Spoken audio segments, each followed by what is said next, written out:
C'est probablement galvanisé par la perspective d'un repos bien mérité après une soirée arrosée que notre ami du jour se lance dans un cheminement plutôt périlleux. Ayant fait l'étalage de ses capacités de physionomiste en quittant le bar, ses mains dans les poches, qu'il entame donc cette pérégrination. Mais hélas, c'est cette décision qui, aussi débile soit-elle, mènera notre ami à sa perte.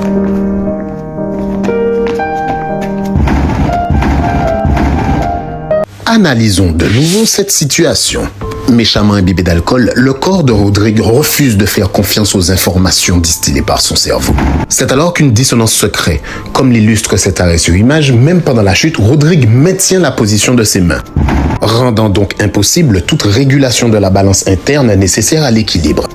La position du pied nous indique que le délestage a été amorcé bien avant la propulsion finale. En effet, à ce moment, Rodrigue pète, paix d'urgence déclenché dans le seul but de contrôler son poids. Et c'est ce paix qui sera à l'origine de sa chute. Cette flatulence de survie, qui dans d'autres cas s'avérerait salvatrice, devient alors le point de départ d'une catastrophe sans précédent. Embrouillé par l'alcool, notre ami se trompe dans ses calculs et libère un peu trop de gaz. Comme si ça ne suffisait pas, son pied glisse et entame alors une course vers la mort. À ce moment, il n'est qu'un passager dans son propre corps, les mains coincées dans les poches, tête la première, il tente d'équilibrer, mais hélas, le bidou, lui, en a décidé autrement. D'un coup, la pression s'envole et propulse notre ami vers le royaume des rats. Je vous avoue, à titre personnel, que la passivité du badaud devant le cadavre de Rodrigue m'interpelle. Notre ami s'en sortira indemne avec pour seule séquelle quelques maux de tête et un léger goût de poubelle dans la bouche pour quelques jours. Il décide néanmoins de rester dormir sur place, seule et unique sage décision de cette soirée.